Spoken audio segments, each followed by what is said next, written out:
Mary Wollstonecraft was a famous early feminist in the late 18th century. She wrote a book, Vindication of the Rights of Women, in which she claimed four things. Women should be educated. Women can be rational. Women can master the same subjects that men can. And wives should be partners and not servants to their husbands. What's not as well known is that in the 18th century, there was a Jewish woman who made some similar claims. She could have been Mary Wollstonecraft's grandmother. We don't have a picture of her. She was born sometime in the second decade of the 18th century. She lived in southeast Poland. We do have pictures of two Jewish women who lived in the same time, around the same place that she lived. We can see them now. They are Elia and Chaika Lvovsky. They were rather wealthy. Maybe Our Lady wasn't dressed like they did. We also have a little booklet, an 8-page booklet that the woman I'm going to speak about wrote. You can see on the screen. This is a booklet that contains a tchina, a supplicatory prayer that is supposed to be said on the Shabbat before the new moon, before Rosh Chodesh, every month. The lady who wrote this booklet, as you may be able to see, was named Sarah Rivka Rachel Leah Horowitz. What was interesting about this booklet was, first of all, it was written by a woman. Secondly, it's in 3 languages in only 8 pages.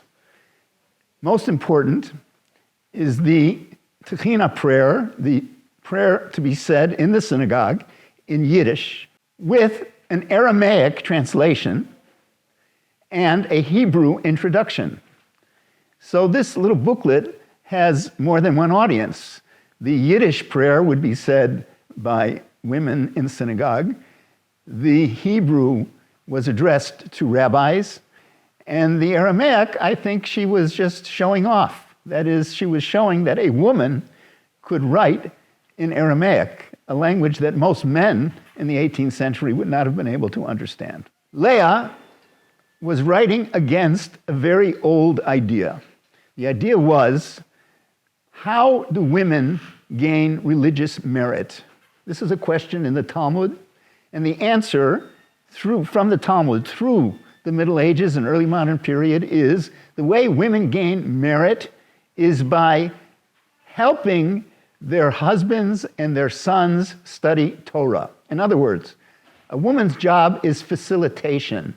She is a helper. She is not the performer of the religious acts. She is the one who supports. And this disturbed Leah. She wanted to prove that another rabbinic saying, that is of Rav Acha, that redemption will only come thanks to the merit of women, that is what is important, that women bring the redemption. Women are active. And how did she want to prove that? Well, she said there are 3 areas that women are active in religiously, or should be active in religiously. One is study of Torah. The Talmud says that the crown of Torah is set out for anyone to come and pick it up. Well, for Leah, anyone means also women. And she says to those rabbis, don't disparage me because I'm dealing in Torah and I'm writing a prayer. You should be thanking me. You complain that women talk in the synagogue. Well, what else would they do there if there aren't any prayers for them to say? I'm giving them something to do there. So, women should study Torah. Secondly, women should be in the synagogue to pray morning and evening. First of all, there's a verse in the Torah, in the book of Shemot, Exodus, that says, when the tabernacle, the Mishkan, was constructed in the desert by the Israelites, the women who were gathered outside the tabernacle donated their mirrors to be used to fashion the kior, the holy basin. Some of the commentators say, what were those women doing congregated outside the Mishkan? The answer is they were praying. Women were praying already in the desert, publicly praying. In addition, the prophet Jeremiah, Yirmiyahu, in chapter 31, tells us that when the final redemption comes and all of the house of Israel will be ingathered back to Eretz Yisrael, to the land of Israel, Bivchi yavou, they will come with crying. In other words, in order to be redeemed, we have to sincerely cry. Well, who cries better than women, Leah says. We need women in the synagogue to cry morning and evening, and their tears will open the gates of heaven and lead to redemption. Thirdly, there are 613 mitzvot, commandments, religious obligations. 365 negative, lo ta'aseh, don't kill, don't steal, and 248 positive, things you must do. Honor your parents, observe Shabbat, etc.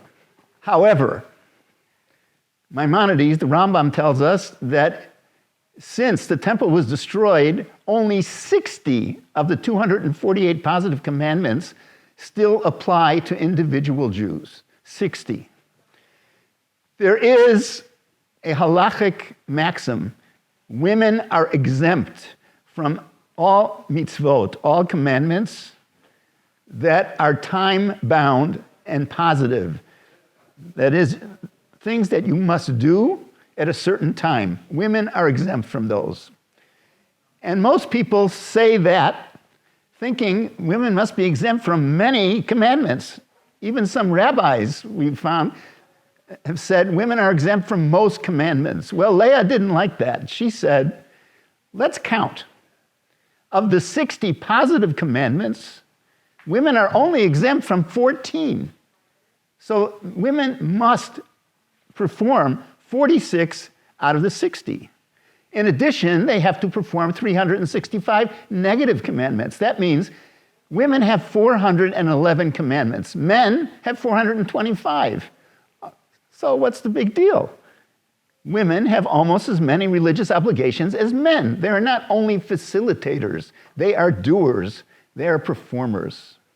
Now, in her time, Leah had almost no resonance. Her booklet was reprinted many times, but only twice with the introduction where she made most of her claims. In other words, the authorities at the time weren't interested in what we would call her pre-feminist ideas.